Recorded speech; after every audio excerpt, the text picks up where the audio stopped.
what we have seen since this government brought in the social media ban is virtually nothing else done. Nothing else done to make sure our social media companies are providing safe places for not just young people, but for people of all ages, for those who fall through the cracks and for those that are legitimately all still online, for those that access YouTube without having a logged-in account. And that's how most kids are watching YouTube these days.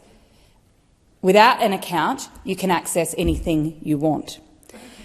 We've just had a landmark ruling in the United States today that has found that Meta and Google have deliberately used their platforms to target people with addictive algorithms that causes them harm.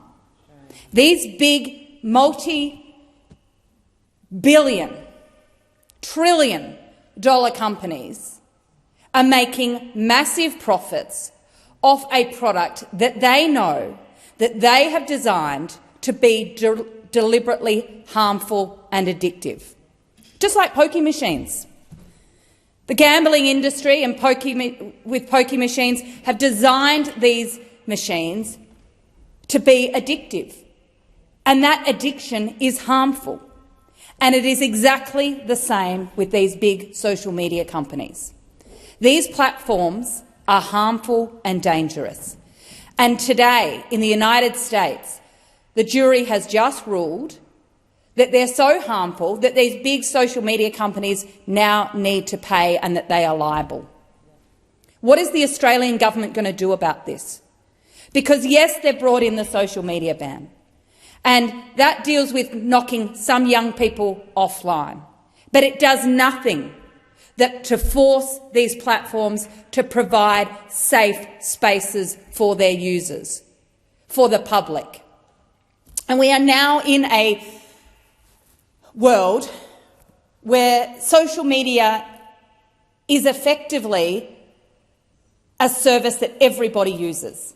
It's how people engage with government services. It's how people engage with access for information in their community. It's how people stay connected to their friends and family. It's how people trade and make and run businesses.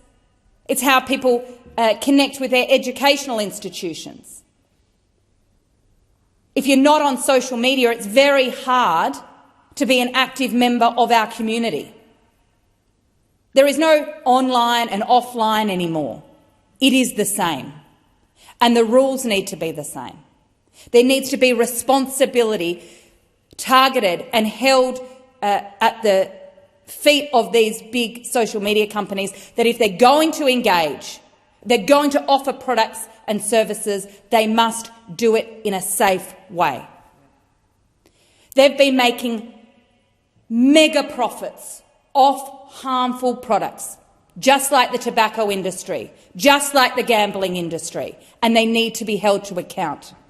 The Labor government, the Albanese government, promised well over 18 months ago that they would introduce rules and laws to force these companies to have a duty of care to the people who access their products. 18 months later, and we've seen nothing from the Albanese government. The minister has been asleep at the wheel on this.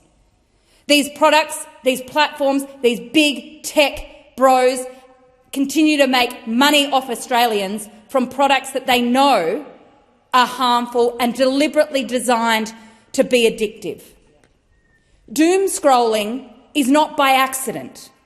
Doom scrolling is a deliberate design feature. The tech companies have known this for years. They've sold their advertising and their data access on that basis. It is part of their business model.